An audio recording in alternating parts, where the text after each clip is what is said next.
and immediately commence the process of onboarding alternative partners, because these are important projects. Honorable members, the work of taking our nation forward is our collective responsibility as citizens. For this reason, we value the contribution of all, whether they come in the form of support or encouragement, suggestion or proposal, criticism or protest. I believe that the most powerful component of leadership is listening and learning. Therefore, I engage with you and listen to all citizens, their elected leaders, public officers, administrators, teachers, and other professionals, learners and the youth, farmers, fisherfolk, pastoralists, traders, craftsmen, artisans, nurses, doctors, community health promoters, and workers across all types of sectors in every sector. I listen too to religious leaders, the civil society, industrialists, entrepreneurs, and professionals. Their contributions and everyone else's have my full attention and commitment to respond through positive, affirmative action that takes the national transformation endeavor forward. I commit to continue listening and acting, to engage, debate, deliberate with you, and to take your input into consideration in serving our nation. By design, the bottom-up economic transformation agenda is defined by its capacity to elicit feedback in the course of implementation and incorporate the same in making improvements and further progress. With every input from stakeholders, our ability to drive progress increases. By listening to you and to every Kenyan, I am able to serve this nation better. As we take part in this necessary discourse, I want to make one thing very clear. I am fully invested in the success of the strategies, policies, programs, and projects under our plan. For this reason, I am committed to do all it takes and work with every willing Kenyan until we succeed, because failure is not an option.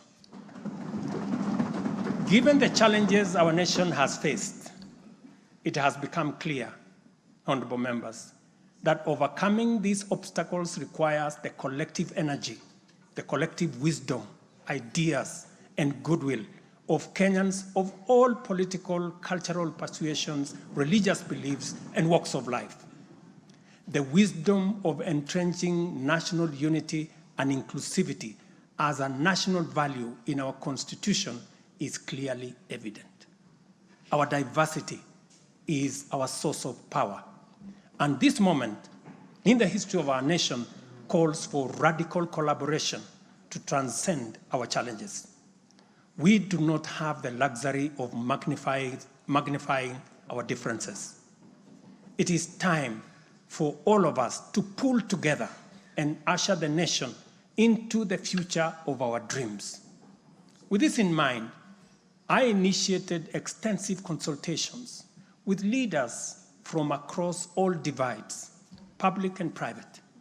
Through these engagements, we resolved to reimagine unity and inclusivity and harness the full potential of our nation through bipartisanship, which culminated in the formation of the broad-based cabinet.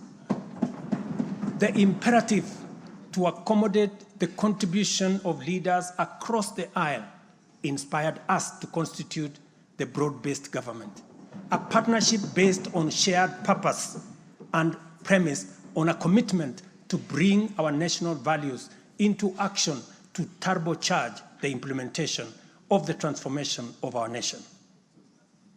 Being a farmer myself, transformation is like farming. A lot of resources are invested in plowing the land and planting the seeds, after which there is nothing to see for all the work except stretches of bare earth. Impatience might lead to anxiety and lamentation of the waste of effort in seed buried in the earth. However, after a brief wait, seedlings sprout, requiring close attention, weeding, and patient tending into the crop that will be ready for harvest. So is economic transformation. It requires hard work, investment of resources, patience, and faith. We have planted the seed, and all over the field, it is beginning to sprout. While admittedly, there remains much to fulfill, our collective hope to deliver the national economic transformation that this nation so dearly deserves is on course. I am proud to declare that we have also made undeniable progress in building on the strong foundation laid in previous years and getting the National Development Project off the ground.